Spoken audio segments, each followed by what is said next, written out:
You may recall that last time we went over the shape of Dante's cosmos. Remember and the point there, one of the points was to show that the context of Dante's experience, the way he moves, the tale he's telling about his extraordinary experience he has, is really the whole cosmos. It's not just one's own town, one's own place, and so on. It really takes place within the cosmos. And we saw how Dante describes that cosmos. He describes it in terms of a physical and the metaphysical principles. As to say, has all the materiality and the spirituality of two hemispheres all placed in one. And the empyrean is the threshold and the limit of the physical cosmos and the way of entering into the spiritual cosmos.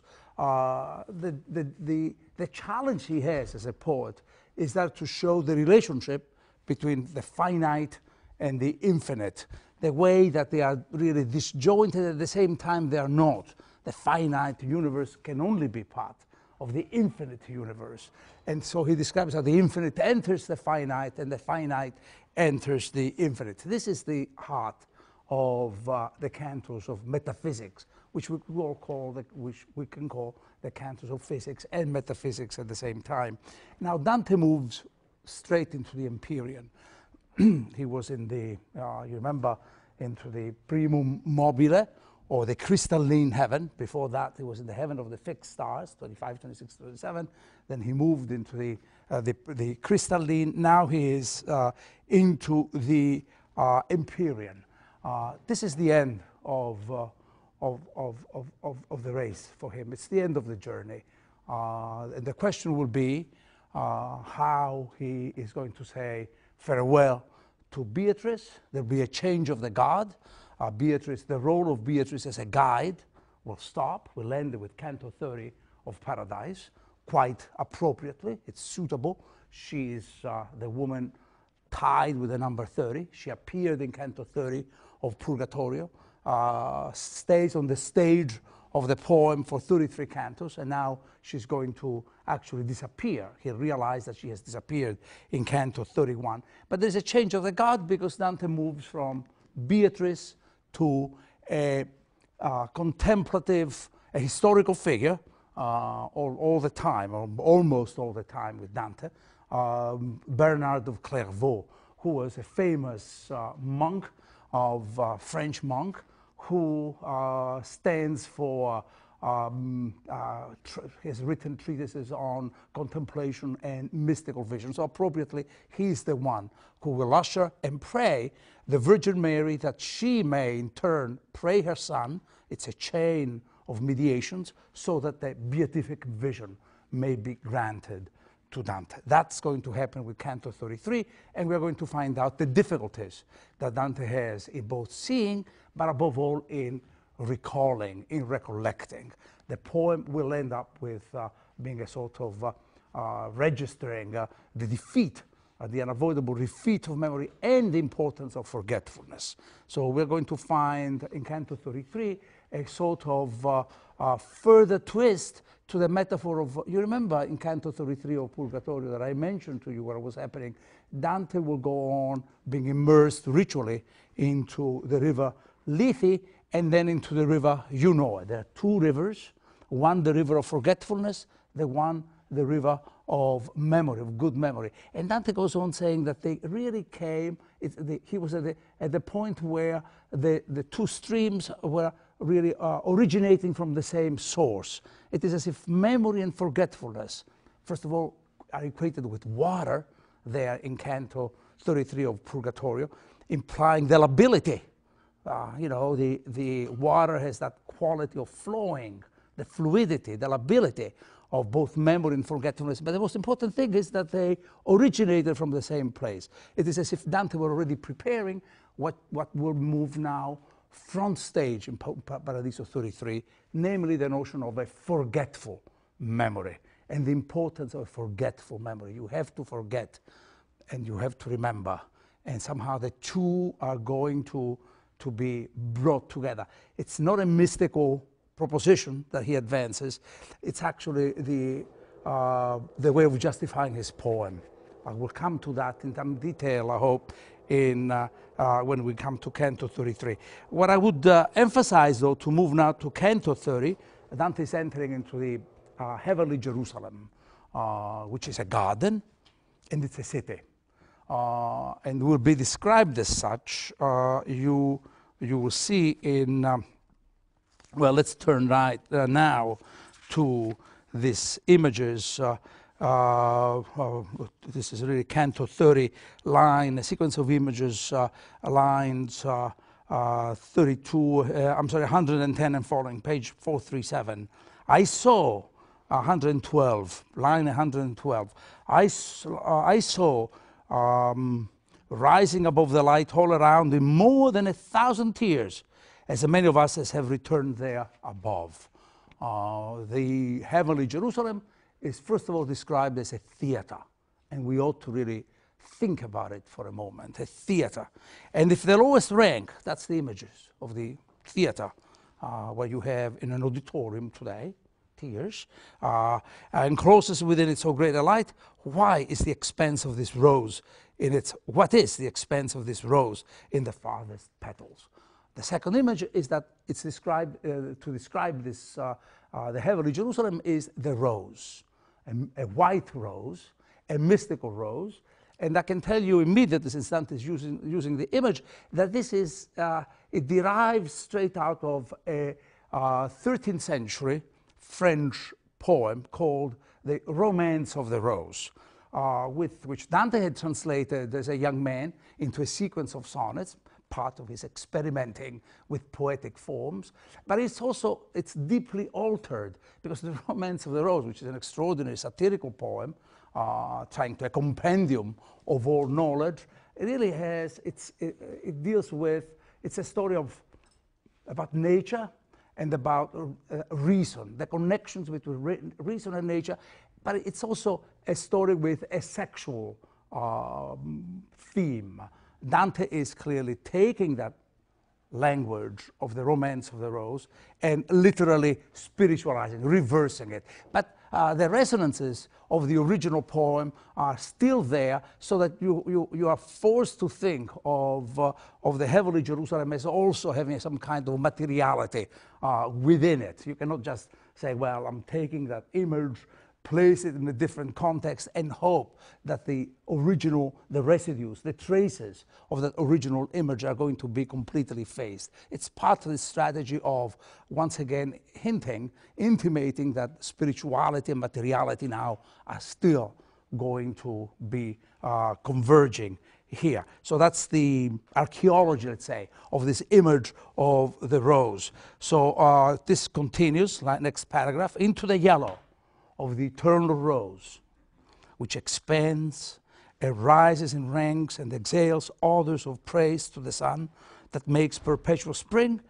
Beatrice drew me as one who is silent and fain would speak, and she said, behold, how great is the assembly of the white robes. This is a procession, a theatrical performance of sorts. The whole of paradise is a theatrical performance. And whenever we think of theater, now let me just reflect a little bit on this image. Whenever we think of theater, we understand that it implies the reduction of the world to a spectacle. That's what a theater is. The world is something to be seen. It's also an optical phenomenon, or a case, to put it in another way, which really does not do any violence on the text, a question of the representation.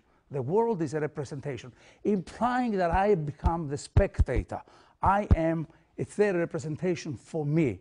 I can really watch this world and see it in its whole totality. Just as Dante has seen the whole of the universe, now he can see the whole of the totality of the blessed. This is the whole of the heavenly Jerusalem, where all the blessed will be sitting, enjoying, acting, and spectating at the same time. So 3 things that I want to say here. On the one hand, the theater is an image of multiple perspectives, right? That's what a theater implies. You're sitting there, and I'm standing here. multiple perspectives. But Dante wants to say that he's enjoying an overall perspective, what we call a perspective of the whole. He can see the whole of reality. He sees the whole expanse of the horizon of the world. So, in other words, whatever he's saying about himself, it partakes of and it belongs to the totality of the world. He's not seeing something isolated or disconnected with the rest of the world. This is to him what legitimizes a claim to be a visionary poet. To be truly a visionary poet, you have to be able to see the whole of a reality, not just like Narcissus, your own image, not like someone who is bound to one's own perspective, one's own self. He sees the whole of the world. And that's really what I think is the claim or the implications of the image of the theater. The rest, I think that they need some glossing. Behold, how great is the assembly of the white robes. Okay. A sense of the magnitude of the spectacle. Then see our city, how great it is, its circuit. It has been described a little earlier as, in terms of a rose and a garden, and now it's a city. That's an interesting shift in Dante's poem. It's an interesting shift for a number of reasons, because the whole poem now appears as literally a journey from the wilderness, not to the garden, but to a city, or to a garden which is a city. It is a way of encompassing the whole movement of the poem within these two figures. It is as if the whole impulse behind this experience of Dante is a reintegration into what a city implies. The place where many other people are, as if I'm not only seeing the world as a whole, I want to be part of this whole. And the way of being part of this whole is this political poem. The city, a heavenly city to be sure, but it has the idea of city always implies some human compact, some human idea of what we call usually the polis, the political reality. Let me just add something else which is interesting in terms of Dante's imagination. We have a compression of images from the pastoral tradition, the garden, and the idea of city. And we do know that when you read pastoral literature, you usually have this juxtaposition, it's called, between the urbs, which you know is the terms for the urban, the city, from the urbs, from the rus, the rustic, a division between gardens and cities. This is the economy on which pastoral literature, eclogues, bucolics, idyllic literature is usually based on this divergence between the two modes of the imagination. I live in the city, and then I want to go down into the villa. I want to go down to the country. And as if there were a kind of, almost a hint of a schizophrenic existence that you have with Roman and Greek poetry. What Dante is doing is literally shattering that distance between the two modes. In an eschatological perspective, in a perspective which is at the end, city and garden come together. It is literally a change, both in the idea of the city and in the idea of the garden. They are not two divergent modes of the imagination. They really cohere within one. You see what the point is? The point is that no matter what Dante is touching with his imagination, all the oppositions, all systems of contrarieties, of contrary forms, he tries to always bring them together in a kind of concordance, discordant made concordant again, which is the idea of music, a kind of harmonization of all these oppositions and everything that we so far have been seeing. But now there is a further image which sort of complicates the problem. See our seats so filled that few souls are now wanting there. This is a kind of line which is really strange, because it's implying that for all of us latecomers, there is no room. There's not even standing room there for us. So because the places have all been taken, almost all been taken. Very few the implication is, are going to be saved. But then one can make this claim, it follows, because he really believes that this is a kind of, that he has what we call an apocalyptic vision, that the end of the world is near, and therefore he can say only a few seats are available. Or, which is really the way I think, that, because I don't think that Dante really has an apocalyptic vision, that is to say, what I mean by an apocalyptic vision, apocalypse means visionary, he is a visionary, apocalyptic means, implies the imminence of the ending of history. I don't think that he has that idea at all. A man who keeps thinking as he does about the renewal or the corruption of institutions, the hope that some intervention will come from other human beings or of history, a king, for instance, or an intervention from the world of grace, cannot really have a sense of the imminent consummation of history. You see what I mean? You wouldn't be worried so much about renewing the institutions. What then the line that this line is to can be taken to mean, and I think has to be taken to mean, is that seen from the perspective of eternity, as he is, really there are a few seats. You see what I'm saying? That if you see it in terms of the totality of time, then there are not. A lot of time has been has already passed by, and then he will continue a haunting image. I think that sort of gives all this talk of my reflections on city, whether Dante has an apocalyptic imagination or not an apocalyptic imagination. Look at this absence. And in that great chair, on which the eyes are held by the crown, there is already set over it an empty seat. It's taken, a crown is on it. A king is going to be sitting. That's what I call a haunting image of royal absence and royal presence, because you'll see in a moment what it is. Before thou shalt sup at these nuptials shall rest the soul, which shall be imperial below of lofty Henry. This is the emperor who actually died in 1313, whom Dante was hoping would come down to Italy from the Holy Roman Emperor, come down to Italy to set the Italy straight, that is to say, to placate the violence between the cities, the whole history of Italian communes. But he had died prematurely, and he's expected in heaven. But you see, so there is a way in which the king, the emperor, is beatified. His seat in heaven is going to be assured, and yet implying that somehow the violence in history is going to be, for the time being, continued and prolonged.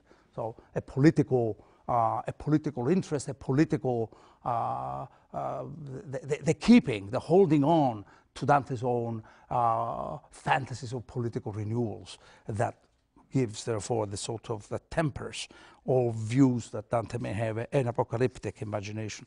The blind greed that bewitches you has made you like the infant, etc. And then Dante goes on, the other great problem. The canto ends with a final denunciation about Simon Magus and the reference to Inferno 19. This is Dante's at the height of the universe. He can't forget Simon Magus, Inferno 19, and Boniface VIII gets his dues and shall make him of Anagni. Go, Pope Boniface VIII, go deeper still. You remember how they were punished, being upside down in the ditches, and the flames of fire, Pentecostal flames of fire on the soles of their feet. This is the way they had been twisting around, turning around the gift of prophecy. Okay, let me just go on to Canto 31. It's really a farewell to Beatrice, and I thought that we expected so much her arrival in Canto 30 of Purgatorio. We should see how the farewell takes place. And so let's turn Canto 31, lines 40 and following, page 449. I who had come to the divine from the human, this is Dante speaking for himself, to the eternal from time and from Florence, to a people just and sane, with what amazement must I have been filled. Truly, between that and the joy I was content to hear nothing and to remain silent. And like a pilgrim who is refreshed in the temple of his vow, as he looks around and hopes sometime to tell of it again. So, taking my way up through the living light, I carried my eyes through the ranks, now up, now down. He looks around to see whom he sees, and he actually will go on listing the number of blessed women and men that he sees. I carried my eyes through the ranks, now up and down, and now looking round again. I saw faces persuasive to charity, used to charity, adorned with another's light and with their own smiles. So that these blessed are blessed because they are, there's some other in them. They are themselves, and there is another in them too. And with their own smiles, and every movement graced with dignity. Already, my glance had taken in the whole general, form of paradise, what I called earlier the vision of the whole, the totality that he manages to gazes at, but had not yet dwelt on any part of it. And I turned with new kindled eagerness to question my lady of things on which my mind was in suspense. We have now a revision, a rehashing, if you wish, of the scene of Virgil's disappearance. When Beatrice is just about to come, Dante is so awe-stricken by and seized by tremor at the approaching of Beatrice that he turns around to try to see and get comfort from Virgil, and Virgil had vanished. We have now a kind of variant of that same vanishing act. One thing I intended and another encountered me. I thought to see Beatrice, and I saw an old man, Bernard of Clairvaux, the great enemy of the so-called, of the philosophers, but I don't want to get into that, clothed like that glorious company. His eyes and his cheeks were suffused with a gracious gladness, and his aspect was of such kindness as befits a tender father. And where is she? I said in haste. And he replied, to end thy longing, Beatrice sent me from my place, and if thou look up to the third circle, from the highest tier, thou shalt see her again in the throne her merits have assigned her. Without answering, I lifted my eyes and saw her where she made for herself a crown, reflecting from the eternal beams. From the highest region, where it thunders no mortal eye so far, where it lost in the depth of the sea, as was my sight there from Beatrice. But to me it made no difference, for her image came down to me undimmed by aught between. O Lady, here he goes on now, in whom my hope has its strength, and who didst bear for my salvation to leave thy footprints in hell, of all the things that I have seen, I acknowledge the grace and the virtue to be from thy power and from thy goodness. It is thou who hast drawn me from bondage into liberty, the great theme of liberty that we have been discussing, especially in Purgatory. Found also it's sealed here in the presence of Beatrice, etc. So this is, and now he turns to the faithful Bernard. You may remember that Canto 29 ended with Beatrice very worried. Dante has been expounding. Remember Canto 28, 29? There had been the exposition about angels, the exposition about creation, creation as an act of God's love, the ordering and the new ranks of the angelic choir. And then Beatrice gets very upset because the whole issue seemed to be to her a way of thinking more about the appearance of things rather than the truth of things. Remember that she attacks the human beings on earth. They do nothing else than go after false appearances. We are swayed by false appearances. So that the question was, what does she mean that the truth is? She was saying, let's get back to let's bring some kind of sense of the real back into play in all of this, some sense of the truth value, what we are saying, back into this representation. And that was the way Canto 29 stopped, with Beatrice suspicious of appearances. Dante now gets into Canto 30 and 31 and goes back to the question of appearances and says that to Beatrice that the appearance is exactly what, the image is exactly what he has preserved, is going to preserve of her. Two things, therefore, have to be followed from this. Are you with me in all of this issue? Dante is saying here, in the encounter with Beatrice, the highest, without answer I lifted my eyes and saw her where she made of herself a crown, reflecting from her the eternal beam. This is the language of image and the language of reflections. What Dante is saying to Beatrice is that we are always in a world of images, and that somehow the image is the locus of the sacredness, but the image is also has its own fleeting quality. And the journey of Dante is to go between the images and the essences. Now he's preparing for the final leap. This is to say that Dante's journey was not a journey to Beatrice, it's going to be a journey to God. Beatrice is the stepping stone for the pilgrims entering the experience of the beatific vision. So this is what I want to emphasize. And in fact, Canto 31 ends with, like one that comes, line 1 on 13, like one that comes, perhaps from Croatia, to see our Veronica.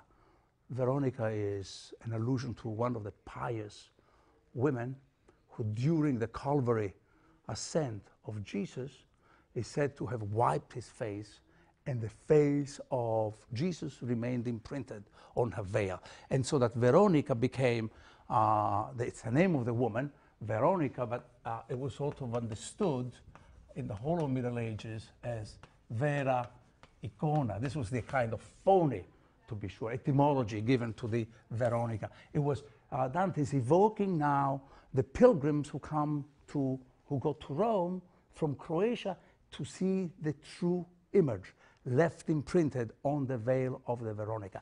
This is where Dante himself is. He is like one of those pilgrims who is still seeing the image, but wants to move beyond images, wants to go and see what lies behind it.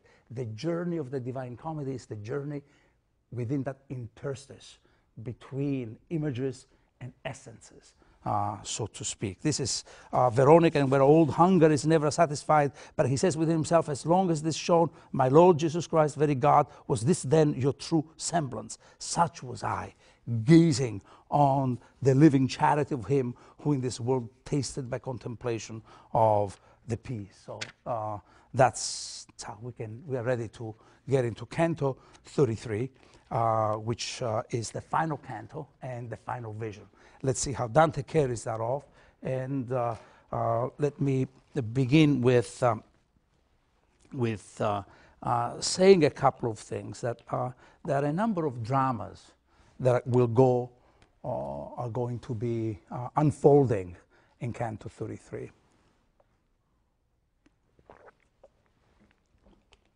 The first drama is that of a pilgrim who wants to see the face of God. Wants to see the face of God, wants to preserve the wit so that he can be able to come back and retell the story. Tell the story, write the poem as a witnessing to the vision he has had. So it's a way of thinking about the relationship between vision and language, if you want to say it in a very general way. How are the two related to each other? But the other drama is, how is he going to remember? Can he remember? And number 4, what does he really see? These are the number of problems that he faces. The poem begins with, the Canto 33 begins with a prayer to the Virgin Mary, or the Virgin Mother, and it's going to be constructed through a series of paradoxes, as you can see. Virgin Mother, Paradoxes, daughter of your son. Paradoxes about time, paradoxes about all sorts of reversals of the natural order, lowly and exalted more than any creature. A way of using paradoxes that challenge the rational understanding of the world. This is not going to be a rational representation of what Dante will see. Fixed goal of the eternal counsel. You are she who did so ennoble human nature that its maker did not disdain to be made its making. In your womb, so Dante goes on now to that motif of birth with which we began talking from Inferno 1 when we discussed Virgil.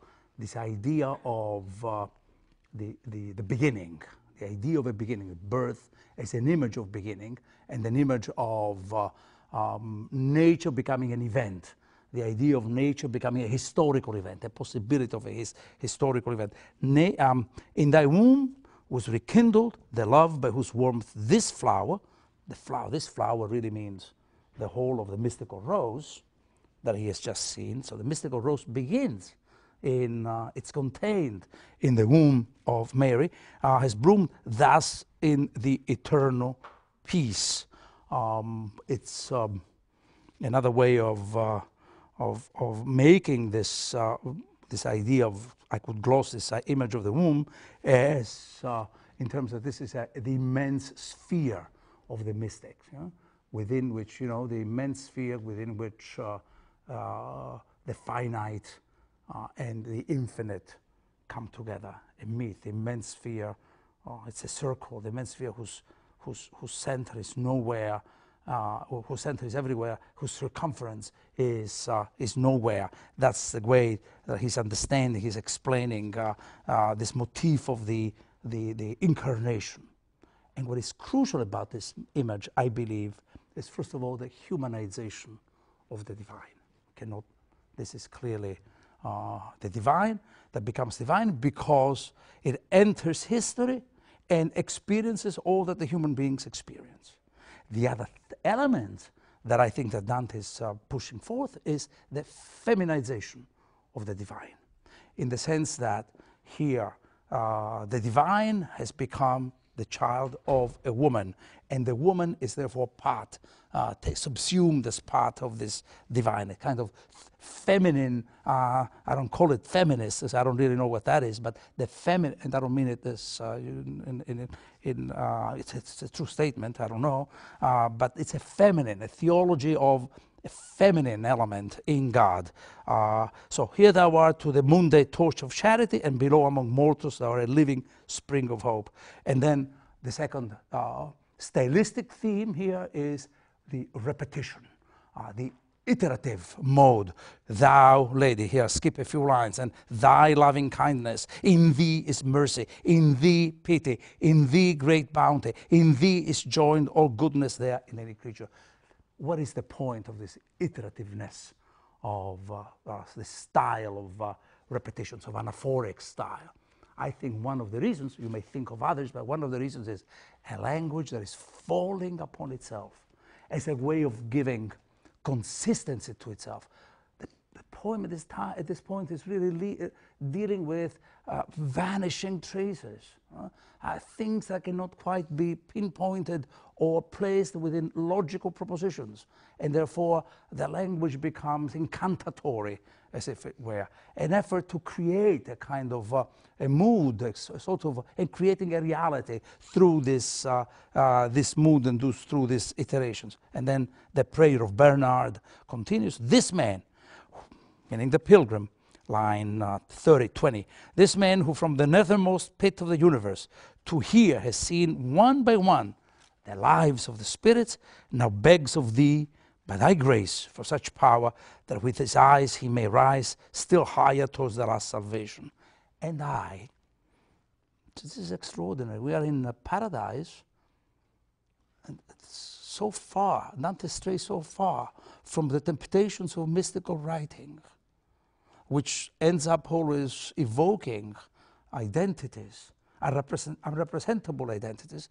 Dante distinguishes very carefully till the end between I And there are individualities in this paradise of Dante's imagination. And I, this is Bernard, who never burned for my own vision more than I do for his. See the differences. I and him offer to thee all my prayers, and pray that they come not short, that by thy prayers thou wilt disperse for him every cloud of his mortality, so that supreme joy may be disclosed to him. That's the first prayer to the Virgin. This I pray to thee, Queen, who canst that what thou wilt, that thou keep his affections pure after so great a vision. So the first danger to the pilgrim is that he may be losing literally his mind. The vision of God may efface, may obliterate his powers of this vision, may obliterate the powers and the affections. Let that guardianship control his human impulses. See Beatrice and so many of the blessed who clasp their hands for my prayer. This is an extraordinary vision. The whole of the cosmos is praying for the pilgrim's beatific visions. The eyes by God beloved and reared, and I, this is who was drawing near to the end of all desires. I want to emphasize this, even this language of desire. Up to now, the poem can be called literally. We have been calling it so many things. A poem of hope, a poem of peace. It's a poem of exile, a poem of desire, a poem of longing. And the prayer is the mode of this longing.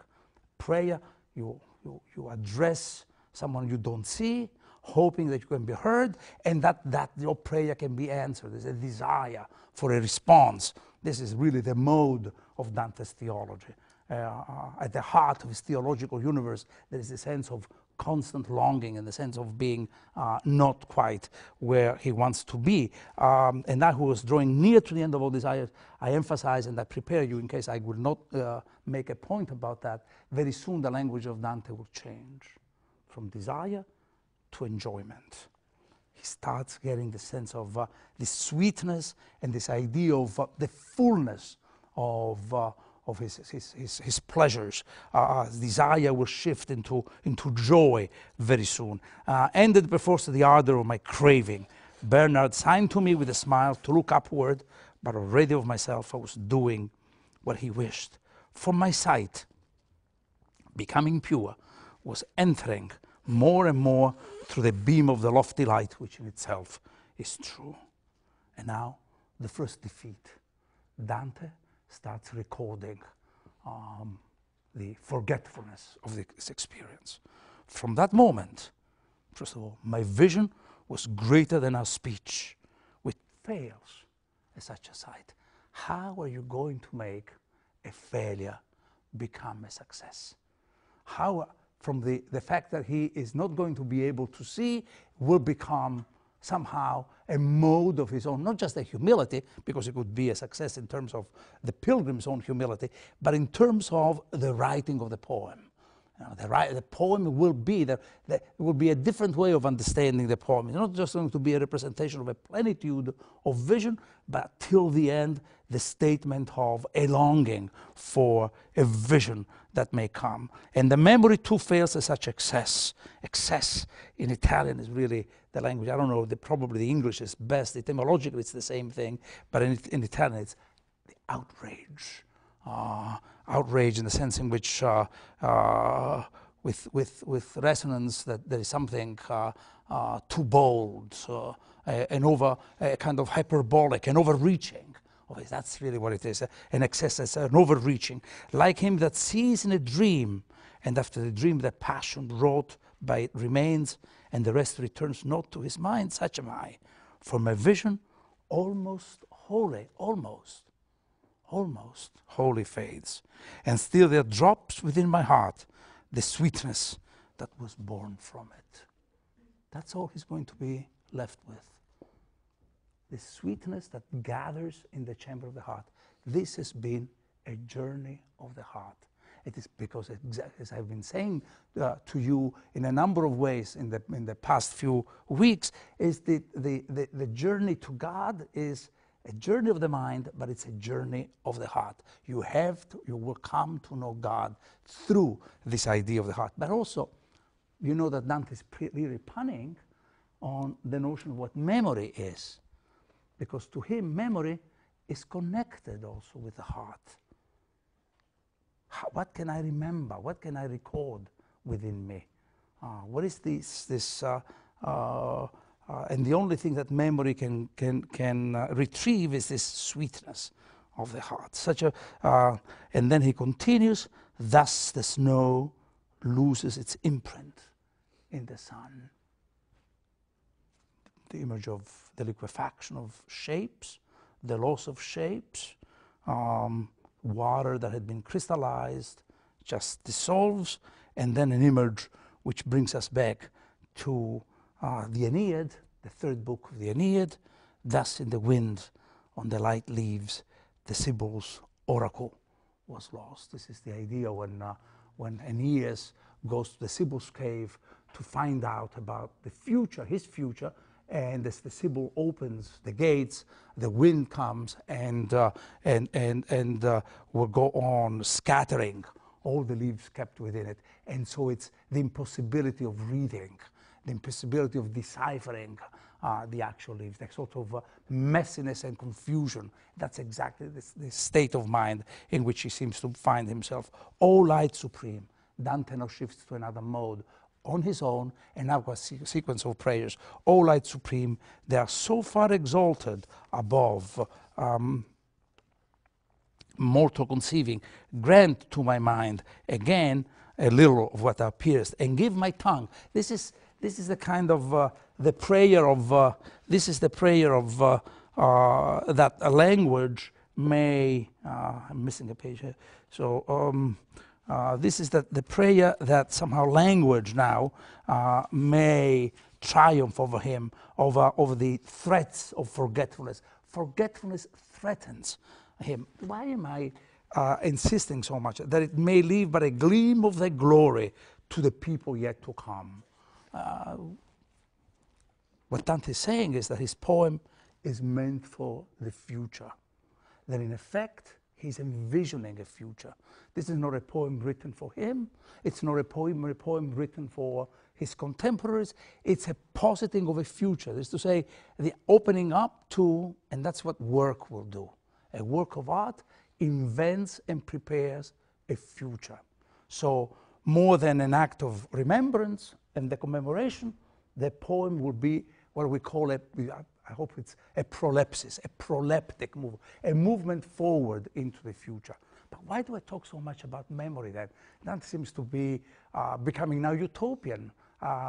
Lend me some of your glory, let me see your glory, so that a spark of it may be left in my text, so that the future will understand it and will see, and some fire can come from that spark. But why this then language, this insistence on memory?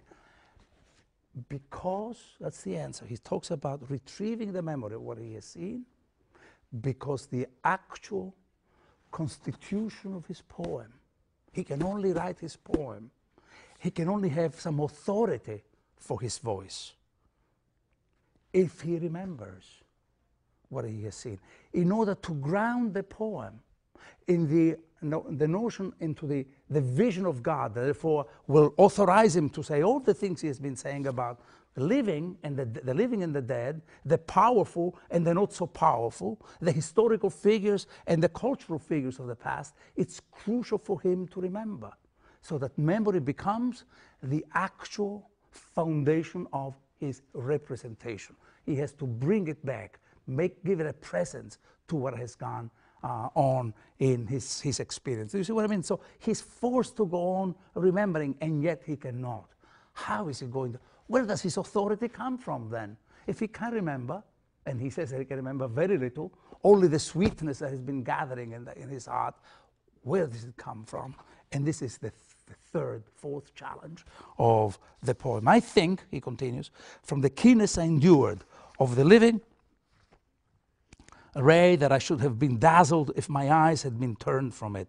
And I remember that for this cause I was the boldest to sustain it until I reached with my gaze the infinite goodness. Once again, breaking the narrative and turning into the meditative, a prayer, sort of begging that the divine may reveal itself and remain within him, O abounding grace, by which I dared to fix my look on the eternal light, so long that I spent all my sight upon it. In its depth, That's what he sees. I saw that it contained the cosmos as a book. That's it. The whole world, I called it last time, a cosmo book. The cosmos is a book. As to say, as a parchment, maybe, but he uses also the image of a book, which is different from a volume. The volume is rolled up. The book is the one which we have a kind of square structure. The two together as a kind of allegory wrapped up. So I think I saw in its depth, I saw that it contained bound by love in one volume. And that was the word Dante had used for Virgil at the beginning of the poem, a way to give continuity to his quest and his questions. Begins with the volume of Virgil's book, and that the Virgil's book becomes a prefiguration of the book of the cosmos that he sees bound together. That which is scattered in leaves through the universe, substances and accidents and their relations, as it were fused together in such a way that what I tell of it is a simple light.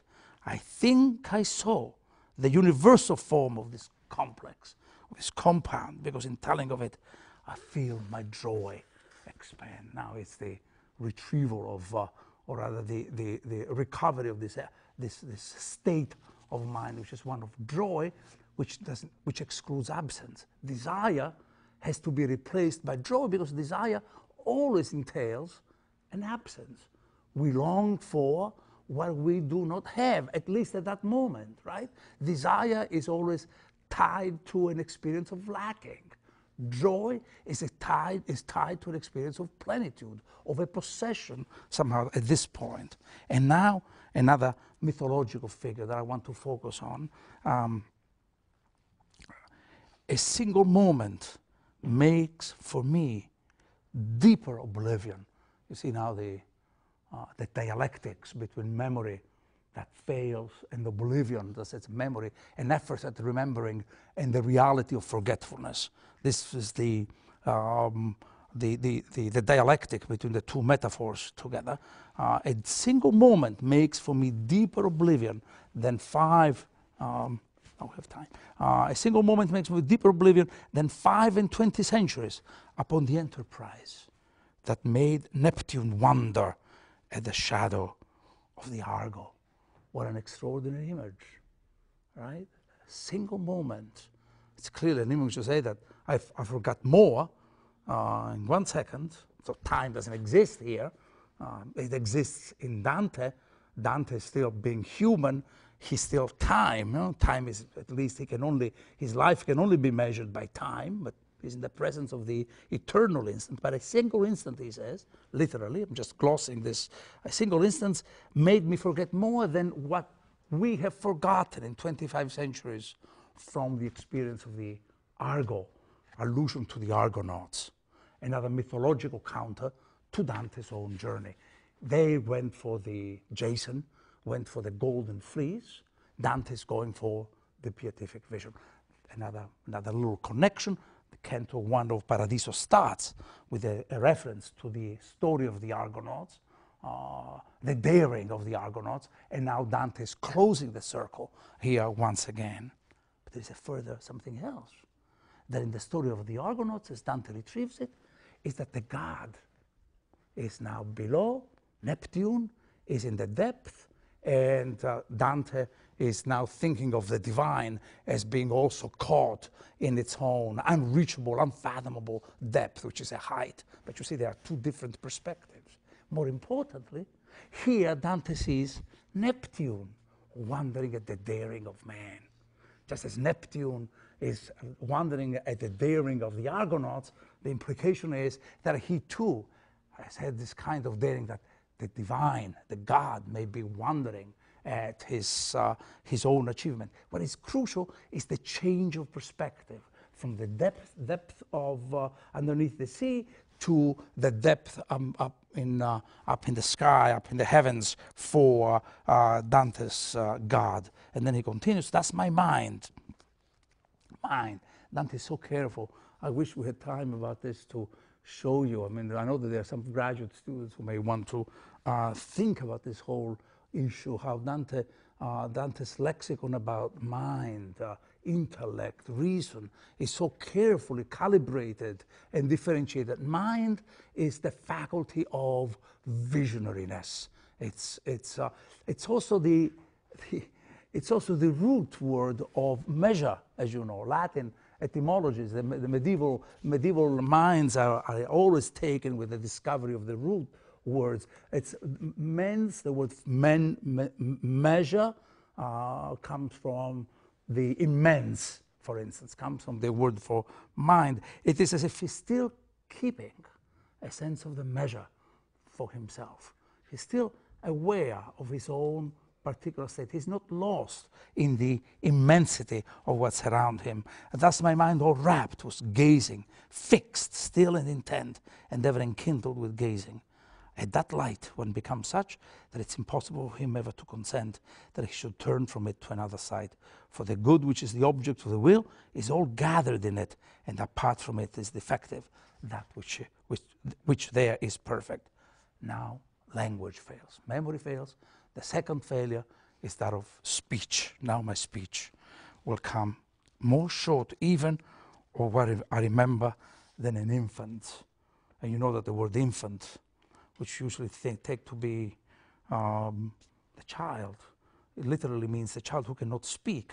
You use the word infant for someone who is as it were, babbling even, right? That's the infant, really. So fare in Latin means to speak. An infant who yet bathes his tongue at the breast. Not that the living light at which I gaze had more than a single aspect, for it is ever the same as it was before. But my sight gaining strength as I looked, the one's whole appearance, I myself changing, was for me transformed. In the profound and clear ground of the lofty light appeared to me, that's the vision he has, 3 circles of 3 colors, and the same extent, and the one seemed reflected by the other as rainbow by rainbow, and the third seemed fire breathed forth equally from the one and the other. Oh, how scant is speech, and how feeble to my conception. It ends with an unavoidable statement of failure. A failure of memory, so that the memory can be forgetful memory, and the failure of speech, unable to contain the plenitude of what he sees. Vision exceeds language, exceeds speech. There is more to the text, Dante is saying, there is more to my experience of the world than what I can say in words. So there is not everything is reducible or containable within the syllable of our language. And this too, what I saw is that it's enough to call it little. Oh, light eternal, once again. The alone abidest in thyself, a divine that is now caught within itself, and this is self-contained. Look at this. In thyself alone knowest thyself, and known to thyself, and knowing lovest and smiles on thyself. This is the kind of inner enclosure or circularity of the divine. In Italian, I have to read to you in Italian, so you see line 123, O luce, line 25 maybe, O luce eterna, che sola in te sidi, sola t'intendi. Only you understand yourself, e da te intelletta, e intendendo te ami e arridi. You see how the words keep repeating and falling on themselves to convey the idea of the self-enclosed nature. Now, there is something that always escapes a grasp and escapes Dante's grasp.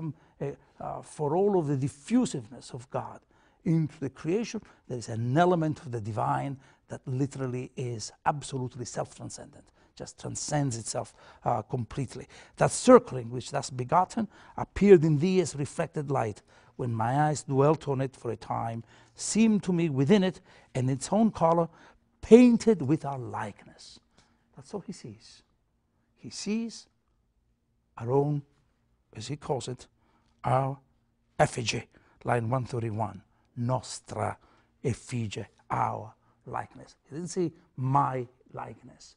It's a poem, therefore, that at the end seems to want to retrieve the commonality of the common likeness that we have. What he sees is the incarnation, the human image within God.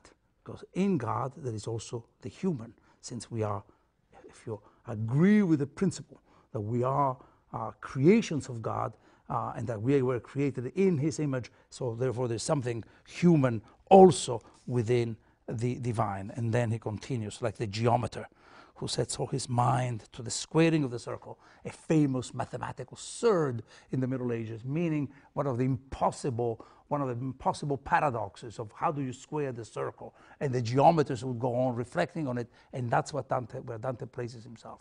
The science of measurement that stumbles against this paradox, like the geometer, and fails, like the geometer who sets all his mind to the squaring of the circle, and for all his thinking does not discover the principle he needs. Such was I at a strange sight. I wished to see how the image was fitted to the circle and how it has its place there. But my own wings, the flight of the soul, the wings of the soul, right? The wings of the soul, you know, the Platonic idea that we go on developing wings in order to, eros, allows us to unfold our wings for the sight of the soul. And it's also a pun, I think, on Dante's own name. We have been talking about that. Were not sufficient for that, had not my mind been smitten by flash, wherein came its wish. Here, power failed the high fantasy. How many fantasies are there? There are three, the highest form of the imagination. That's what he means. That a pretty romantic distinction. I mean, Coleridge between imagination and fantasy. Dante belongs in that same line of thinking. But now my desire and will, like a wheel that spins with even motion, were revolved by the love that moves the sun and the other stars. And that's the end of the poem, which ends exactly the way, with Dante doing two things. One, seeing the prime mover and understanding the prime mover, not the way he did at the beginning of Paradiso 1, but love. It was not the definition of God as the prime mover, you remember, seemed to have a limitation for Dante. It was the prime mover moves the universe and somehow then detaches, disengages himself from it. Now Dante sees that primal, the motion, as a motion of love. The universe as a universe of love, but holds the world together and prevents it from falling apart is exactly this power. Prevents it from chaos, it's this power called love. So the whole of the universe is in motion. Love that moves the sun and the other stars. And the only thing stable, the only thing that makes it cohere is this love. But using the same language here of love that moves the sun and the other stars. Okay, it's a universe of love, we understand that. Dante uses symmetrically, the same phrase, the stars, moves the sun and the other stars, in Inferno, at the end of Inferno, at the end of Purgatory. Fair, you remember that? And then now I was cleansed enough to come back and look at the stars, the end of Purgatorio. And then now, Virgil and I finally managed to come back and see the stars. Now Dante says, the love that moves the sun and the other stars. What he's really doing is placing himself immediately with this line right back on earth. He's here with us, looking up at the stars. It's the line that shifts, allows him to shift from the moment of this vision that he has, a vision that is the vision of the incarnation at the end, is to say, our own likeness. That's all he sees, that's all he remembers, and then comes back to earth. But it also means that this line places Dante exactly in Inferno 1. And this is the story of the poem. The story of the poem, we have been reading the poem as an account of an experience of a pilgrim who goes from the dark wood in Inferno 1 to the beatific vision, whatever he remembers of it, and then comes back to tell us about it.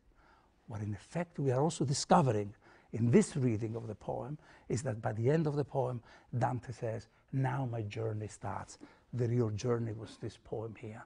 So we are, in a sense, by that last line, caught in the circle of Dante's telling, in the drama of Dante's story. We read the poem, which is a kind of journey for us, then now we reread because we want to tell our own story. And then we want to go on rereading it once again. Do you see what I mean? It's a sort of, if you wish, witty even way for Dante to say, this poem will hold you, and it's meant to hold you, and I wish it holds you.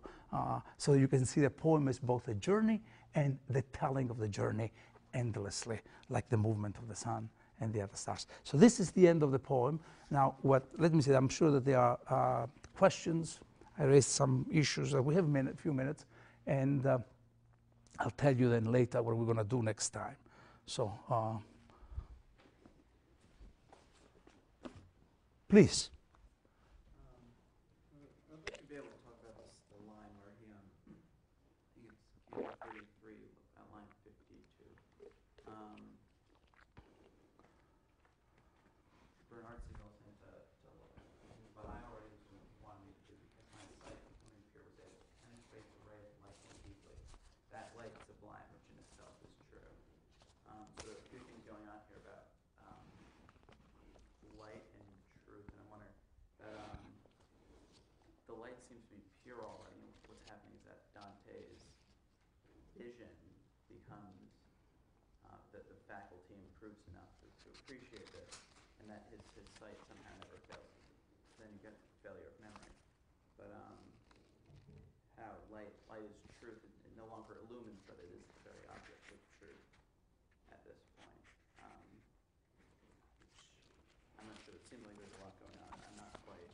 Okay. The question is in reference to line 52 of Paradiso 33, where Dante says, and I, who was drawing near to the end of all desires, okay, that we understand, indeed ended perforce the ardor of my craving. Okay, now says, Bernard signed to me with a smile to look upward. But already of myself I was doing what he wished. That's, I think, fairly, at least literally clear. For my sight, becoming pure, that it's also clear. The Dante's experience in the final poems can be reduced to a refinement of of the faculty of vision, physical, but the also clearly spiritual. Was becoming pure, was entering more and more through the beam of the lofty light, which in itself is true. Meaning that I think this means, and this is also the footnote of yours, it's the footnote is to the famous phrase, in thy light we see the light. The idea that you're quite right, that it's not a light that reveals an object being a true object. That's really what the point that you are making. That's absolutely true. I would agree with that. But it's really a statement about the light which in itself is contains a light. You see, it's a kind of, that's the meaning of the biblical phrase, in thy light we see the light. It's not because of your light I see the world, I see myself or whatever. In the light I see the light. The light is, it's the light of truth. That's what he's saying. It's a light of truth in and of itself. The light of truth, yes. It's a light in itself. But that was your point, or not? Kind of. I'm just a little confused about what the function of light is. What the function of light here. Well, I can give you a little bit of the idea of what we call the metaphysics of light in Paradiso. Dante begins with the idea that what we know of the divine is light. Okay, a light that the power of which, in a sense, and the limitation of which is exactly like the dark, in the sense that the light reveals to us the divine, but at the same time hides the origin of the light. You cannot see through the light. Okay? That's really the understanding of Dante in Paradiso 1, saying the glory of him who moves all things. The glory is an image, really means light. The light of him who moves all things is what I really saw. Now, Dante is saying the origin of that light. That which has remained forever invisible, exactly the way the dark. You may say that, you know, some of our imagination is that we're in the dark. We don't know the origins of anything. We don't know the causes that lie beyond our perceptions, right? But we don't know the origin of the dark. We may even go like mystics, believing that the dark is the image, is the cover for light. You know, well, if there is a dark, there must be a light somewhere else. In fact, that dark may occasionally be removed. The worst thing about the mystical language of the divine in terms of light is that the light itself, which makes all things visible, remains in and of itself impenetrable in its origin to the human eye. Now Dante sees it. That's the idea of the true light. In thy light we see the light. Okay? Is that a little? The beatific vision then is not exactly. This is not a beatific vision. He has seen a moment of light and the origin of the light. That's still not God. But the beatific, the only thing that he remembers of the beatific vision is something, he doesn't say, some sweetness that has gathered in his heart. And what he then sees beyond the general form, he says a number of things. The general form of the cosmos, which is this conjunction of circle and square, book and volume, you know, if you want to visualize it in terms of, and I like that image because it really implies the word. You know, it's the theology of the word that seems to come out of that. Then the other thing that he sees is our likeness, i.e. he sends us back to Genesis 1, or the creation of man as told in Genesis. Let us make man in our image and likeness. So this is our likeness. But you are talking now about the light, and the meaning about this light is that the light, what does it mean to say that the light is true? Not because it reveals and dissipates the shadows. That would be one way, one function of the light. We like the light of the mind, the light of the sun, whatever, because of that, the artificial light. But there is a way in which Dante is now thinking about what is called metaphysics of light. What is the light in and of itself? And the light, and Dante, by the way, if you really want to know this, Dante distinguishes between the word for light and the word for lamp, lume, luce, and so on, light, lamp, and so on, a number of scientific distinctions. But here, he's talking about the vision of the origin of light. In thy light, we see the light. That's the meaning of the phrase.